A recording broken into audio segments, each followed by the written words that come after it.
Tonight on Fifth Gear, we're going totally Ferraris. That's right, we're devoting the entire programme to a marque that evokes speed, beauty and passion more than any other in the history of motoring. A few weeks ago, we asked you to vote on our website for your favourite Ferrari, the one you'd most like to have in your garage. And tonight, we're going to reveal those results. Your top 10 favourite Ferraris. But before we reveal which ones came where, what is it about this prancing horse that really gets the blood flowing? Well, it all began over half a century ago with this man, Enzo Ferrari. Initially a driver for Alfa Romeo, his obsession with racing spurred him to go solo. Adopting the squadron badge of a famous Italian fighter pilot, Enzo built his own factory in Maranello, near Modena, Italy. And since those early days in the 40s, the racing track has been pretty good to Enzo. Ferrari have won the World Sports Car Championship 13 times and carried their drivers to 13 Formula One world titles. But fun as it is, racing is far from cheap. So to fund his addiction, Enzo had to start selling road cars. Fast, expensive and exclusive road cars.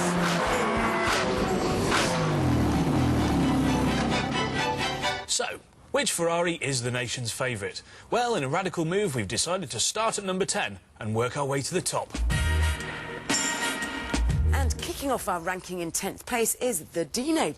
And because of its legendary styling and great handling, it undoubtedly deserves a position in the nation's favourites. But there's one angry man who thinks it should have come higher. I mean, look at it. It's the first Ferrari road car I ever fell in love with. It was their first mid-engine production car, and it's got such beautifully proportioned lines, you just want to take it to bed with you. It was also the first Ferrari I ever drove, and the first that didn't need an element of bravery to drive it.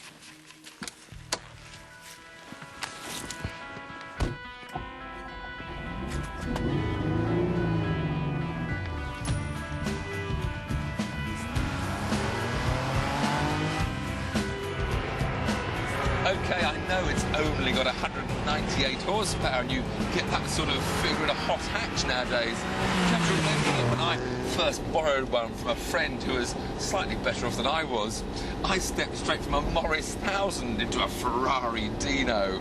And believe me, 188 horsepower then felt like an awful lot.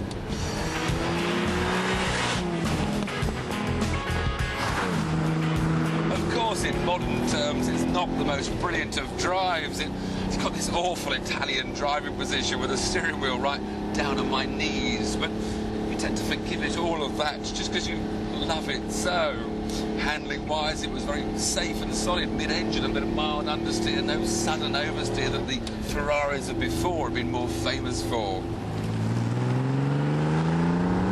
And of course, all the time whilst you're driving, you're peering between those two beautiful, curvaceous front wings. So the Dino was my childhood sweetheart. And it's also the first of 3 cars in the top 10 to benefit from a bit of screen magic. In their early 70s TV series The Persuaders, Roger Moore and Tony Curtis played wealthy playboys who, in the south of France for the opening episode, couldn't resist a little race. While Moore's Aston DBS obviously had more straight-line grunt, it was simply no match for the Dino when the straights turned into bends. Just goes to show the power of TV to make cars into legends. By the time Ferrari stopped making the Dino in 1974, they'd sold 3,000 of them, and it's still one of the best-known classic Ferraris today.